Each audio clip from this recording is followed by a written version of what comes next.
That's cool. Well, good morning. Hope everybody woke up enjoying or can wake up today and enjoy the weather. It's kind of nice, a little rainy, but um, I talk about things I learned lately because I don't know. I think it's important to talk about a bunch of stuff like this, but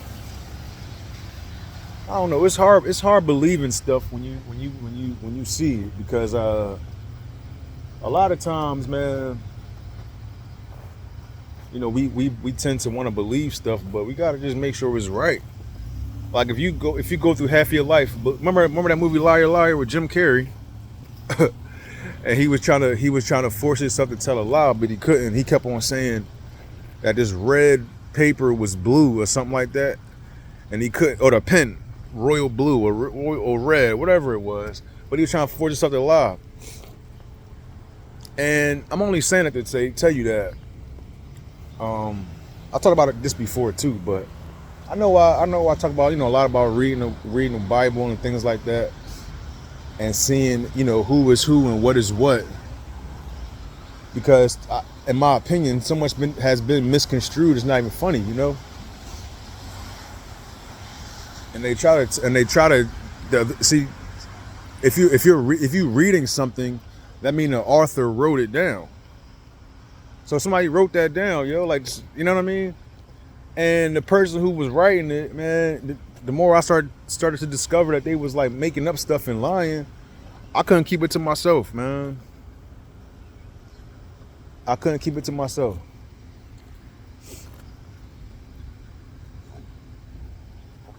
Because a lot of people, they've been arguing lately about Jesus and him dying on the cross for our sins, or Islam saying, Jesus also, and whatever they saying about him as also a prophet or a Messiah.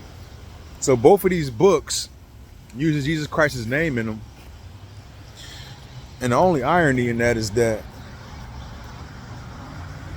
the Ten Commandments, which is in the Old Testament, which is what we all should believe, says, "Thou shalt have no other God before me," and it also says, "Remember the Sabbath day to keep it holy."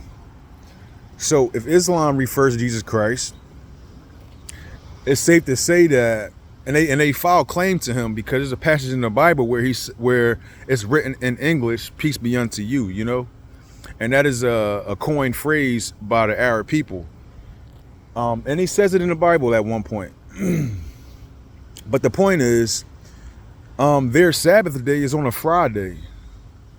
So they claim him, and their Sabbath day is on a Friday. And you can prove it because in there he might be the only person in the book that I can recall that said "Peace be unto you." It was talking about a particular issue, but he said that. So in other words, he walked around there saying "Assalamu alaikum," and it was just fine, And he said it in the Bible. So if Islam has that type of claim to him, then they should keep it.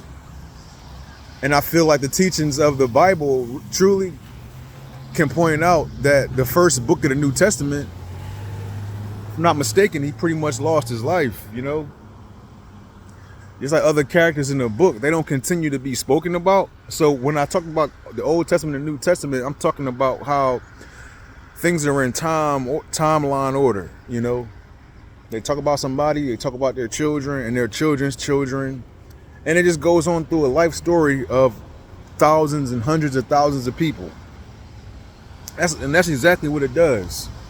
So you got to stop and ask yourself, why is it telling the same story 4 times? You know what I mean? I might have mentioned this before too, but I'm referring to, books like Matthew, Mark, Luke, and John. Those 4 books, Matthew, Mark, Luke, and John, they're the first 4 books that open up the New Testament. You know what I mean? And so it's almost safe to say that the last prophet in the Bible is actually, in my opinion, the last prophet name was Malachi. Could very well must be Malachi, John the Baptist, or the angel who spoke to Joseph, and even Saint Matthew. St. Matthew sat there and told the story of his youth as an old man. And that's how the Bible started, with St. Matthew telling a story about his youth. And he started talking about the lineage of Joseph. You know, that's the grounds of the Bible. And why am I pointing that out? Because going back to each chapter in the book previous to that, you're just going to find out that most of them were kinsmen or family or friends of somebody, and they told their story once, and the book moves on. Yeah, the book moves on, you know what I mean? So when you get to Matthew and they tell the beginning of the story one version, and then Mark, the second book in the New Testament, tells the same exact story about Jesus Christ again, and then Luke opens up, tells the same story about Jesus Christ one more time, and then John tells the story one more time, the book of John. I think John got 2 more books towards that, first and second, something, I don't know. I'll double check. I don't like to say too much without double checking. But something that has been egging me on to keep doing this, because again, people keep on just wanting to say he died for our sins, therefore we vouch for him. And if that's your opinion, then keep it. You know, I'm not want to argue about a person's personal preference, but what I can tell you, because I care about you, is that people, you know, don't always read, you know, and we take things, you know, we share word, we communicate, we talk. People might be just using the wrong name and not know it, not care. But you gotta remember something. If you follow the belief system we belong to, what made Jesus Christ famous, and I keep saying Christ famous because the title of the religion is Christianity, which has his name incorporated in it as a probability. So Christian means Christ's probability, since he lied to John the Baptist. I'll get into that later on too.